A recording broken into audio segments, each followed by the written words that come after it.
مكيفة نتورك.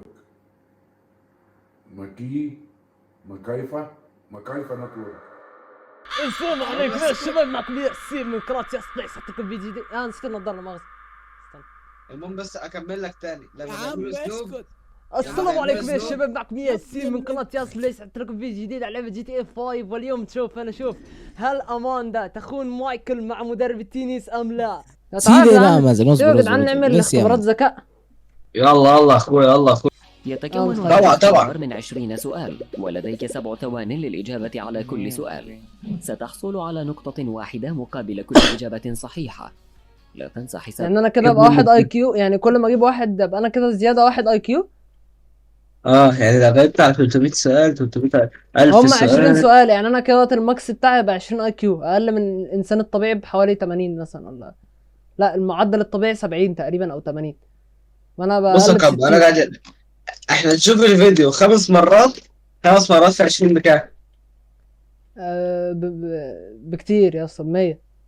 بس خلاص كده احنا الطبيعي. لو شفنا بقى الفيديو 20 مرة بقى، بص بقى 100 لا 2000 رقم كبير وخلاص يا كب، ما تعدش.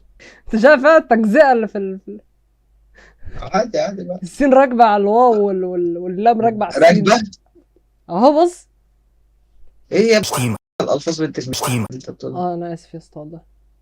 احترم الفاظك السوقيه بنت المشتيم دي شويه. انا اسف ايه الالفاظ بنت المشتيم اللي انت يا عم، بتقولها؟ انا اسف يا عم.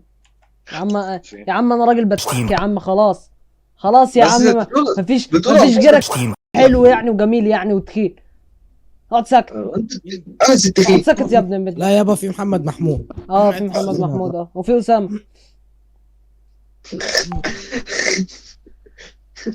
وفي ناس قصيرين زي ماتريكس ودراجون، وناس سودا زي محمد سيد وباسم اللي هو برضه تخين. ناس بتشتيم. وانت زيك. مين؟ زي شنودة ودراجون. يا ابني مشتيم. ومحمد سيد ومحمد محمود ويوسف جن. محمد ويوسف جن. خش. افضل ارجع. انا حد يدي بالبند. انا مش عارف ادي مين فين. مش عارف ادي من فين. شغال. كيف سيبدو شكل المكعب النهائي؟ من كان معايا 10 بوينتات. الله ينوركم يابا انا بقول التالت. وانا اسمع كلام انس التالت. الإجابة لا دي اسماء معروفة يعني. فاهم انت؟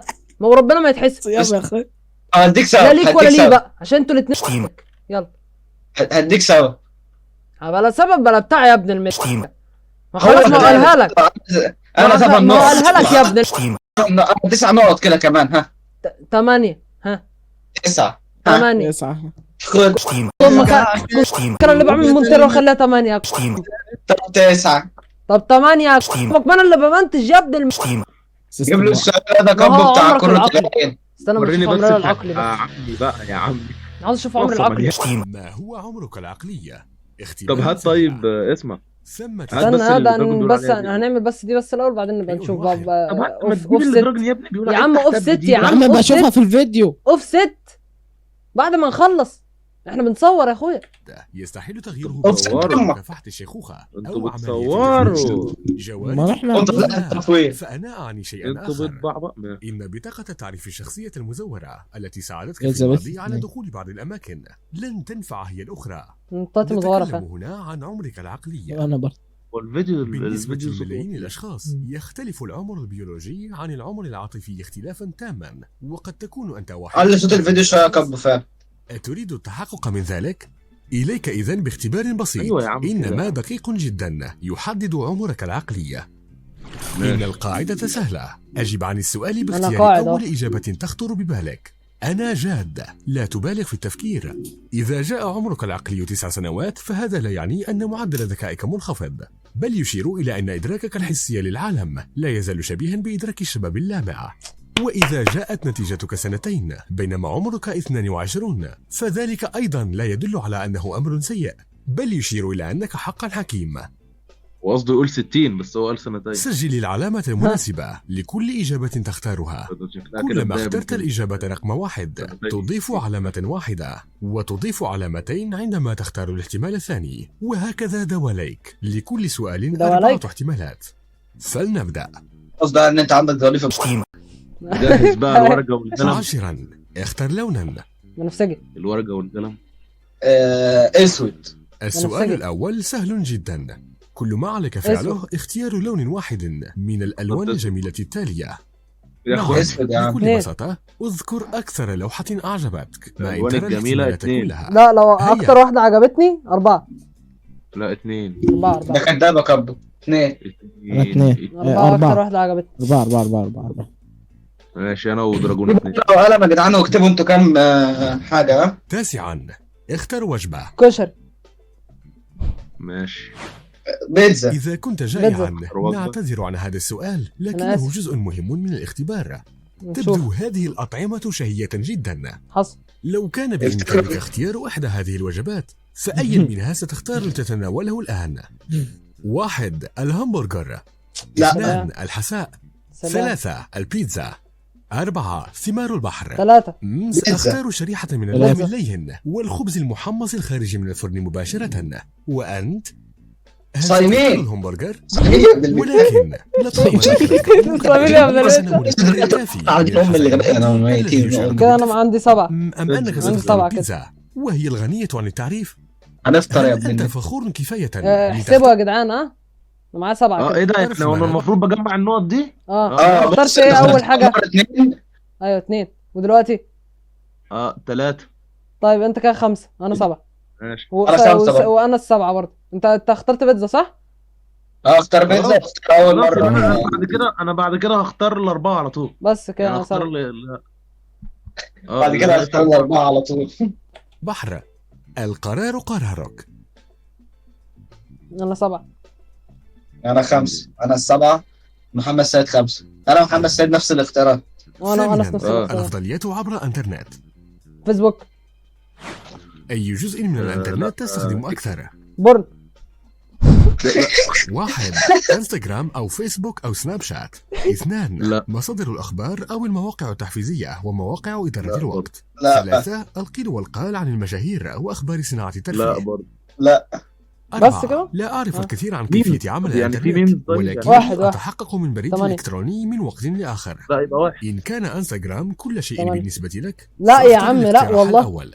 إن كنت شديد تيك توك. الاهتمام بأن تصبح أكثر كفاءة وأن بس لا مواقع تضيع التحفيزية ممكن ايه نعتبر يعني؟ ممكن نعتبر اخبار صناعه الترفيه اللي هي تيك توك. ما لا. لا اخبار صناعة الترفيه يا اسطى اللي هو اسمه، عارف انت الفيديوهات بتاعت امسح كل فيديوهات يا محمد وبتاع بتاعت عادل امام. عادل امام اتجن خلاص وبتاع. ايه انس ابتدي احسب. انا كده مش 8. فاهم حاجه. ابتدي احسب يا اسطى. بص لما كل حاجه بتختارها بتبقى جنبها رقم. الرقم ده بقى دي نقطه. انا ما بفتحش التيك توك غير عشان اشوف العيال اللي بتعمل على الساوند بتاع محمد رمضان بتاع ساعة اللمة دي. دي الساعه.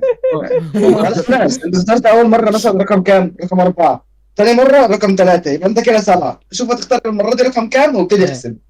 وابتدي اكتب في ورقه ولا في حاجه. والله يعني لو يعرفوا ان في اعلان لمحمد رمضان كانوا حطوا رقم 10 مش 4 يعني. وساعة اللمة دي ساعة. يا اسطى تختار ايه؟ ماشي. انا 4. ماشي انا 8. لو لحظة من الحياة وأن تكون مطلعا على الأخبار 4. الدولية، فعليك إذن 4. اختيار. انت بتبص على الايميل يا اسطى يمكن اكتر من الانستا والفيسبوك. لا انت تتحور يا عم، انت بتلعب 5 ام يا عم. ما بجد والله. ما يا جدعان ستوب بس استنى. ما ايوه هو انا فعلا بشيك على الايميل تعرفين ليه؟ اكتر من لما باجي اعمل أكتر من لوجن رقم بقى واحد. وكده. يا لوجن ايه يا اسطى؟ كلنا انت لما بنيجي متخلف نعمل يا ابني. بقول لك ايه انا 8. انا انت 8 بطل كده. لا يابا يلا يا عم امشي من هنا. يا جدعان انتوا بتكبروا كلنا نفسكم لما ليه يا بنيجي جدعان؟ نعمل انتوا لوجن متوحدين. بنشيك على الايميل. ما عادي يا ماليش جدعان. دعوه انتوا ابو حد. انا 8. هو ايه ده؟ رقم 2 8 يا جدعان. السياسة وأمور نزع السلاح النووي. لا. مدمن على أخبار المشاهير، لذلك أنا فعليك 6. باختيار رقم 3. انت 6 مين؟ صح انا 6. فلا يحتاج لشرح. انا 6. احنا بنعمل 6. انا 6. احنا بنعمل 1. بس اختار رحمة. كبو زي انس وانا زي محمد السيد لحد ما مش شايف سابعاً، خلافات. لا انت 8 يا الحيوان ابني، مش دليل انت 8. روحك. لا انا 6 برضه. قد 6 يكون برضه. الحيوان دليل روحك بالنسبة إليك بمثابة الأنا الأخرى، فاختره بحكمة. هل هو أيوة. 1 وحيد القرن فهو ده مش سحري وحيد قرن. ووحشي ده مش ومنطلق. حيد كور. 2 حيوان كسلان. هل نحتاج فعلا آه، لجناح انا ممكن اختار عشان بيشبهني. القرش يعني ده فهو أنا جداً قوي يعني. الإرادة وخطير. أو 4 أهناك من يحتاج فعلا لحيوان دليل الروح؟ 4. 4. 4. 4. والله يعني لو كان في قرد من ضمن كنت اخترته بس. هو ممكن الكوالا لان انا شبه الكوالا يعني في حياتي. انا كده 12. 6 اختر فيلما. انا كده وأنا 8 كده- و4. انا طب افرض ما كده اتفرجتش على افلام. 12 برضه. مخصصة أنا لمشاهدة كده 10. فيلم. 10. عليك اختيار ما تريد مشاهدته. أي واحد ما انا برضه سنختار. 10. 1 فيلم كرتون كرتون؟ أو فيلم لجميع لا. أفراد اكيد العائلة. لا. 2 الأكشن أو الفانتازيا أو الرعب. 3 كوميديا خالص. قديمة مسلية. 4 يعني. دراما أو دراما عاطفية. 4 أو فيلما دراما. وثائقيا. انا بعشق إن كانت الدراما. ملكة الثلج 4. تضرب وأنا قلبك برضه. وتجعلك تتخطى كل القواعد يا البديهية. جدعان استنى، أنا كنت كلكم 12. بتتفرجوا على افلام اكشن يا جدعان. يا جدعان انتوا كلكم لا بتتفرجوا لا على لا لا انا يا ابني انا بتفرج على وثائقيات. انا متابع جيد للوثائقيات يا اسطى. ما نفس الكلام برضه. ايه بيقول لك درامي، بيقول لك درامي او دراما رومانتي. درامي او وثائقي. هرجع لك. أو الفانتازيا أو الرعب. 3 كوميديا قديمة مسلية. 4 دراما أو دراما عاطفية أو فيلما وثائقيا. إن كانت يا ملكة أبطال. الثلج تذوب قلبك وتجعلك تتخطى كل أنا كده القواعد 16. البديهية. أو إن لا، كانت أنا برضه ما بتتفرجوا زالت على تضحكك أكشن. بس مغامرات بتحوروا ليه الولد في بتتفرجوا الوحد على يا اسطى ببلد. انا يا بتفرج ابني انا ما على بعض بحورش. انا بحور. يا عم. انا اجيب لك من اليوتيوب تتاكد. نادر. احا. قال له ناسي. فالاحتمال مش مصدقني ليه؟ ده انا بعمل افلام وثائقيه. انت عاوز ايه؟ لا يا أول اصل انتوا وثائقية. التايب بتاعكم ان انتوا بتحبوا الاكشن والحركه بقى يا جدعان خلصوا مين قال لك النبي. كده يا ابني؟ لا. أما الذين يحبون 16. الرعب والإثارة أنا بحب في الدراما أفلام رومانتيك. الأكشن، فالإجابة الثانية يا عم هناك خلاص. كفيلم ذا عرفنا. نوت بوك. فالخيار الرابع لك. بعد ولا خلاص يا تنسى ابني. علبة المناديل. اللي بعد اللي سكيب علبة المناديل ليه؟ عشان دون دراما وكده. عشان فيلم استنى انا بقول لك فيلم وثائقي. انا مش فيلم وثائقي اللي في بالك. ما يا عم ده ده اسمه فيلم. دي لا. يا عم استنى بقول لك مناديل. انا كده 4 بشراها يا جدعان. انا 4 بشراها. كلنا 4. لا انا 4 بشراها بقى مش بتريق. اما عمال يقول لك ما تضيف 8 مش 4. ما اعرفش ايه، واذا كنت تتابع الكوميديا ما اعرفش ايه. عمال بيقيمني وعمال بيجادج. الراجل ده جادجمنتال على فكره. ايوه انا عارف. انا 5 مهارات إيه ده تريد مين؟ أن تتعلمها. بحب اقول لك مين بس ما تزعل. تخيل أرطغرل. اديك ما تحملش. خلينا نتفرج على الفيلم بتاعي يا ابني. ماشي. خلاص يا مهارات ولد. تريد أنا أن آسف، كمل تتعلمها. كده 16. تخيل أن كان نفس الرقم بتاع تختار 14. مهارة تتعلمها من دون جهد الآن وحالا. فأية مهارة تختار؟ 1 لغة أجنبية. طيران. 2 لا. رياضة ما. استنى يا ابني، يا ابني 3 استنى. مهارات لا. الإدارة. أو 4 الرسم. هذا ليس لا. عدلا، فالاحتمالات يا- كلها 4. واحدة، أنا كده ولكن كنت لابد بعرف أن أرسم. تكون إحداها مميزة بالنسبة لك. ممكن مهارات فكر الإدارة. بالأسفار التي كده يمكن أكيد. القيام بها. أنا إذا 3 يا تعلمت جدعان. اللغة الألمانية وأنا أو 3. تكلمت بلهجة انا السكان بحب من الماركتينج نيويورك. والتسويق أنا واي بحب حاجه من الحاجات فكر دي. بلياقتك لا البدنية. ما تختار حاجه واحده بس. انا عاوز اتعلم الرسم يا جدعان عشان اعمل صمنيلز اروش. لا بقول لك حرفيا. ايه، ما تحورش حرفيا. ما تحورش بقى، ما تحورش. عارف انت هذا يقنص على الاربعه. عارف انت في الميم بتاع هذا يقنص على كل ما سبق. هذا يقنص على الاربعه حرفيا. بس لا بص يا يا جدعان، لا. لا عشان خلينا نتكلم الصمنيلز انا بامانه. بحب الصمنيلز خلينا المكتوبة نتكلم بامانه. مين فينا بيحاول يتعلم الرسم؟ قول لي. انا بكره الرسم. هو انا ما بحاولش أنت بس كداب يعني يا لو كابو. قالوا لي انت عاوز عمي، تتعلم ايه اقول له الرسم. واللغه الاجنبيه بس مهارات الاداره ما انا أعتقدش إن في حد متعلمها يا عندنا اسطى، متعلم اغلبها اصلا. والرياضه ما اعتقدش ان في حد بيحاول يتعلم رياضه كان زمانه بيحاول يعملها دلوقتي. لكن مهارات الاداره انا شايف ان يعني انا شايف ان انا بحب الحاجات دي. اللي انا محتار ما بينها اللغه مهاره الاداره. لا انا شايف مهارات هو الاداره انا يا بحبها. جدعان انا يا جدعان بين الرسم ورياضه ما. اختار بقى رياضه ما. عكس خالص. ما انا بص رسم. هذا انا اختار رسم. الرسم هيقنص على بالنسبة لي الاربعه. أهم. شفت عيب عليك، هيقنص على الاربعه. يا عم وربنا مش عشان حاجه والله، عشان عاوز الرسم بجد. وكيف ماشي يا ستشعر عم. ما أن تتقن لعبة كرة السلة أو التزلج على الثلج؟ أم ماشي، أنك التزلج ستفضل على الإجابة الثلج. الثالثة؟ ما عرفنا الذي عرفنا. اقول لك don't try to judge me dude you don't know what the fuck I've been through. رابعا، عطلة الأحلام. مالديف. هل ترغب في الذهاب في إجازة الآن؟ اضغط على زر عاوز اروح الإجابة السحرية. الفضاء. قد يساعدك ذلك على يا تحقيق عمي همك. اضغط على أما زلت هنا؟ ربما يحالفك الحظ في المرة المقبلة. قصة حط اختر أقول لكم إن أنا عارف الفيديو. روتين السفر المفضل اقول لكم ان انا عارف الفيديو وجبت انا واحد، حطيتها في شات عالم الروم. ديزني. هل أكيد اللي تخيل اترجم. ألعاب ملها عالم ديزني يشعرك بالحاجز جولة بالصراخ أوروبية. من شدة الإثارة؟ فإن استرخاء الواحد أصلا. هو الأفضل لك. لا، أو طبعاً. اكتشاف أوروبا مع أصدقائك، وطبعا الملاهي الليلية يسليك أكثر. او ممكن هل حياة تحب المدن رحلة الكبيرة الأوتوستوب مش من عارف. باريس الرومانسية؟ لا الاسترخاء يا اسطى لما تروح زي في الصورة بالظبط، تروح جزيرة هادية إن فاهم، كنت من في بحر محبي بقى حياة سلام. المدن الكبيرة فيمكنك هي اكتشاف الاسترخاء نيويورك شكله. ومدن أخرى، مناظر خلابة. او جزيرة منعزلة مش لازم يكون في استنى بحر. ارجع عشان اسمع الاحتمال حياة الرابع. المدن الكبيرة دي. انا بالنسبه لي الاربعه إن كنت من قشطه. محبي حياة المدن الكبيرة فيمكنك اكتشاف نيويورك ومدن أخرى، مناظر خلابة وطعام ممتاز. أما الاحتمال الرابع فهو احتمال الهروب انا من عاوز العالم اروح ايطاليا عشان اكل بيتزا. ضوضاء واختيار جولة جزيرة أوروبية. استوائية أو 22. كوخ في الغابة. غابة. ايه يا عم خلينا تقعد على الشط بقى، تقعد في كوخ بقى، ولا تقعد في طين. خلينا في الاسترخاء. ال 22 انا ممكن اروح عالم ديزني. 22 كوكب.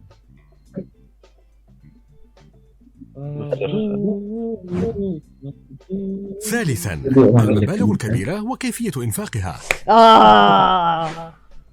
تخيل أنك ربحت في اليانسي بمبلغ كبير قالوا في حتة. هعمل اشتراكات اونلي فانز. ولديك 4 احتمالات لإنفاقه، فأيهم ستختار؟ انا هصلح الموبايل بتاعي تقريبا. واحد، لو في اوبشن الاحتفال هنا والسفر حول العالم وشراء لا، حقيبة ما من بحبش شانيل أعمل. التي لطالما حلمت بها. انا اكيد مش هحلم بحقيبه من شانيل. بجد الفكرة ان هو بيكلمك بصيغة المذكر، صرف يعني هو الباطل بيكلمك في شراء بصيغة هدايا المؤنث لأحبائك فقط. وعمل تصليحات في بيتك. 3، استعماله لدفع الفواتير وتسديد قرض الدراسة. 4، دفع فواتير. ادخاره كله للورثة. اتوقع دفع الفواتير. 2. اتوقع 3 دفع الفواتير. لا دفع الفواتير. ما عنديش وقت ادفعها انا في ما عنديش أربعة. الا ما يلا مش- لا انا 2. ما انت عارف انت اللي هو يعني لما تيجي تشتري حاجه تدفع بيها الفاتوره بتاعتها، فاهم؟ اللي هو حلو، ما تشتري اي حاجه بقى، فاهم؟ لا يبقى انا كده 3. 25. لا ايه هو استنى بس هو ايه اللي لما تشتري حاجه تدفع فاتورتها؟ ما هي شراء هدايا. انتوا بتحوروا ليه يا جدعان عشان يا تاخدوا ابني بوينت؟ هدايا دي لحد تاني مش لنفسك؟ مش لنفسك. ايوه لا. انت تشتري هدايا لنفسك ليه يا ابني؟ ثانيا، انا رجعت تحمل يعني. المسؤولية. تغلف علبه وبتاع بعدين تديها لنفسك في الاخر ليه؟ أيوة. نرجسي. 25 كده. كن صادقا في ده رقم مش إجابتك. عارف أعد إذا بس عارف خلقت حالة من الفوضى ماذا تفعل؟ 1، ماذا أفعل؟ تتجاهلها إذ أن شخصا آخر سيأتي وينظف. 2، أدعي أني سأتكلف بالتنظيف في حين آمل في سري أن أسمعهم يقولون لا. 3، التنظيف في بصمت بوينتس بالسالب إذ أني سبب تلك الفوضى. 4، التنظيف بصمت لأنني أعرف أن لا أحد سواي سينظف. 2. هو 3 2 افضل هتقول ان انت السبب وخلاص. اقول ان انا طب ما اعمل. ايوه هتنظف وتقول ان انت السبب. يعني كده 25 نضيف عليهم 2 يبقى انا اقول ان انا 27. السبب ولا انضف بصمت؟ انا كده 27. على حسب، لو حد اكتشف هقول له، لو حد ما اكتشفش مش هقول له. يعني هتختار كام؟ 27. انا كده 27. انا هنضف بصمت بس أنا على هنضف حسب إيه؟ الحاجه برضه، على حسب الفوضى اللي انا يعني لو فوضى كبيره اتجاهلها او انت مش اشتغلت هتجاهلها. مع محمد السيد لاول مره. 27. انت اخترت 4 وانا اخترت 2.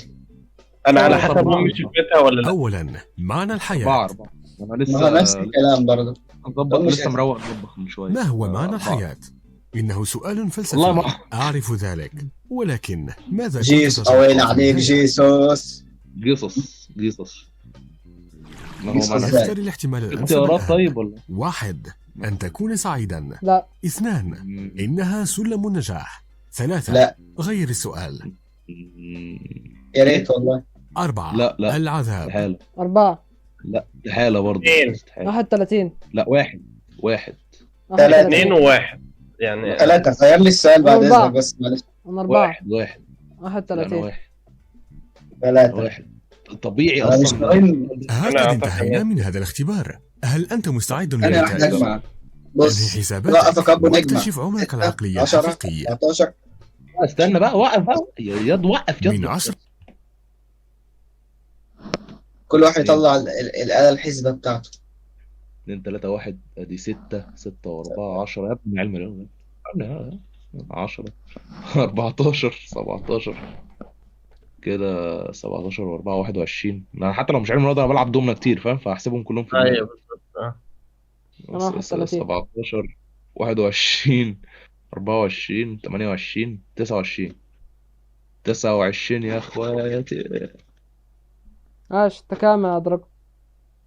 29 برضه. اح ولا والله العظيم 29. انا 6 كام يا اسطى؟ انا فرق. انا السبب اجابته ماشي. اصلا ماشي. انت كام يا ارطغرل؟ يا ابني انا داخل في الاخر اساس حسبت. إلى 19 علامة، فسيكون عمرك 9 سنوات. يا قلبك قلب ولد صغير جميل، فأنت نشيط، تهتم بسائر أنا- دائما أنا بصاحب عمري الروح مش- علامة. أنا مش عمرك ما بين أهو. 15 و19 بطل سنة. من الكلام. مرحبا بصاحب الروح المراهقة. أنت تبحث عن أوه يا. أحاسيس جديدة، تريد أن تمارس أعمال الشغب لا وتتغلب والله. على العالم كله وتستكشف نفسك وجميع من تقليل حولك. الادب اصلا. إنها المرحلة التي تريد فيها معرفة مكانتك في العالم. والله ما في الكلام ده، انا من تعبان من الدنيا 30 كلها. إلى 33 علامة. عمرك ما بين 20 برضه و29 سنة. إنه عمر رائع تتكون فيه شخصيتك. أنت تعرف بتاع ده دائما كذاب. ما عليك القيام به، بتاع ده كذاب. والله. ولكنك تعرف فشخ. أيضا بتاع ده كيف كذاب تستمتع فشخ. بوقتك، وهذا مهم أيضا، أليس كذلك؟ طب انت الله عندك ينور كام؟ تقريبا انا المفروض 31. انا في دي، يعني انا المفروض في دي. كام يا كبو؟ دي. 31. لا انا المفروض في دي، انا المفروض في دي. انت برنامج انت فيديو بتحول. يا بضان. لا مش لاعب. ماشي. انت محتجز بغرفة بها 3 ابواب فقط. تمام. جميل يا عم وتمتلك يا صوب عم النقاء بالله بها رصاصة واحدة. جميل. يا عم بالله عليك، هيقول لك اصل استنى الاسد استنى مراته وحياة كان أمك. عندها الدور. استنى معرفش ايه. الأوضة الأولى فيها كثير تماثيل. تماثيل. ماشي. كثير. أسد ودي. الأسد كان أسد جعان. كده، أسد الأسد بخطير. اتفضل يا عم. الأسد كان جعان، كانت دي مجموعة تقوم قاتل كده الأسد مختلفين. وتمشي. هو الاسد جاع. اه هو الأسد الجاء. هو الأسد الجاحد. مش محتاجه افكرك يعني، طبعا نحله.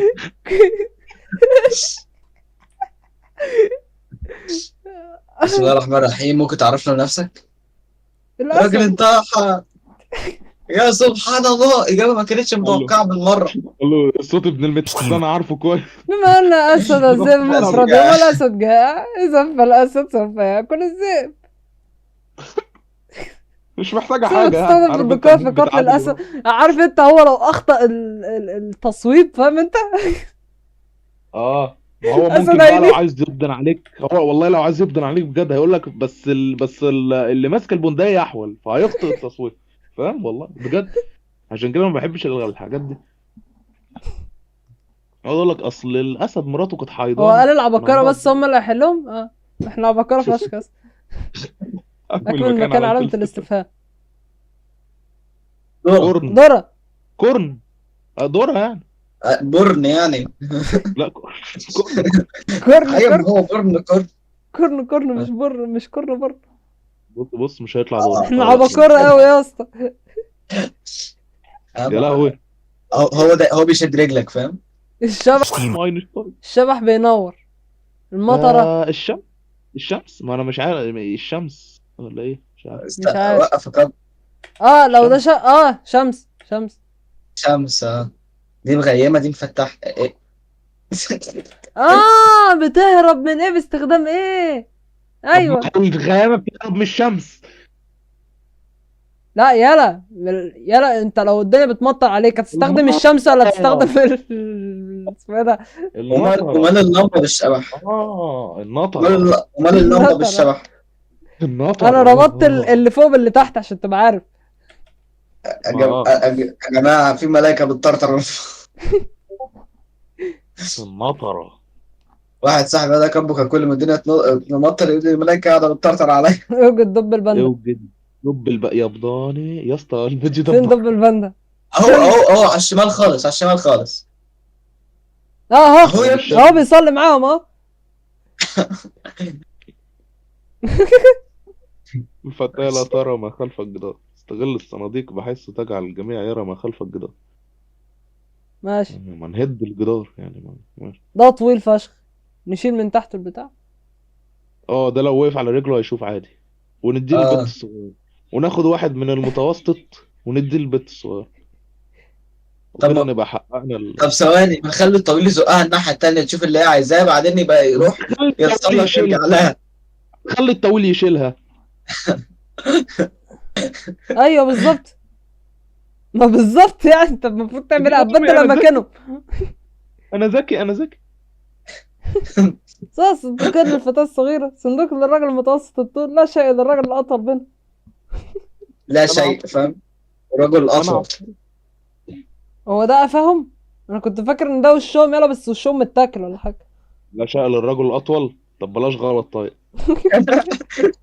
قم بضغط زر اللايك لأنك حقا عبقري.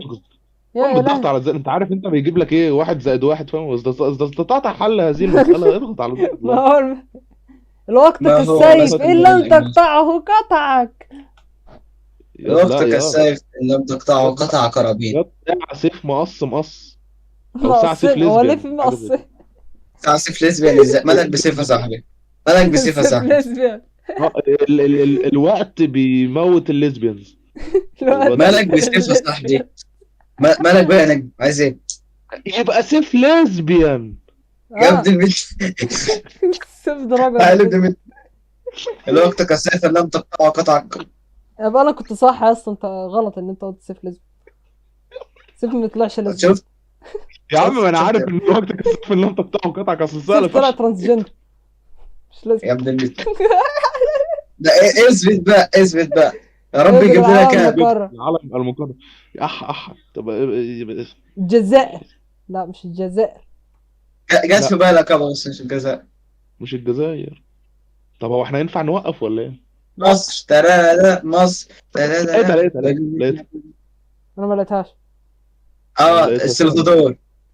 سلفادور. مش دي السلفادور؟ انا عارف اصلا العالم بتاعهم شكله عامل ازاي. هي شبه الارجنتين. ما هي شبه، هي السلفادور. انا حمار قوي. السلفادور انا حمار قوي يا جدعان، مش شايف، مش عارف يا جدعان. انا حمار. انا حمار. الغبا اهو. ايه ده؟ يا عم. ايه ده؟ طب التانيين وقف. السلفاتور على اليمين وعلى الشمال. فين دي؟ في الصف الثاني والاخير. اخر حاجه في الصف الثاني من تحت، واخر حاجه في الصف الاخير واخر حاجه في الشمال في الصف الاخير، يعني الثالث والاخير يعني. الثالث والاخير على اليمين وعلى الشمال. تصدق ده ايه ده؟ طب ما هو يا ولاد الوقت. ده ايه ده يا اخويا ده؟ كمل الفيديو طيب، يمكن يقول لك. ودي هي المانيا. عارف انت الخدعه وانا نوجه تحياتنا لارتقن العجله اللي عمل التحدي ده احمر. اللي عمل التحدي ده ابن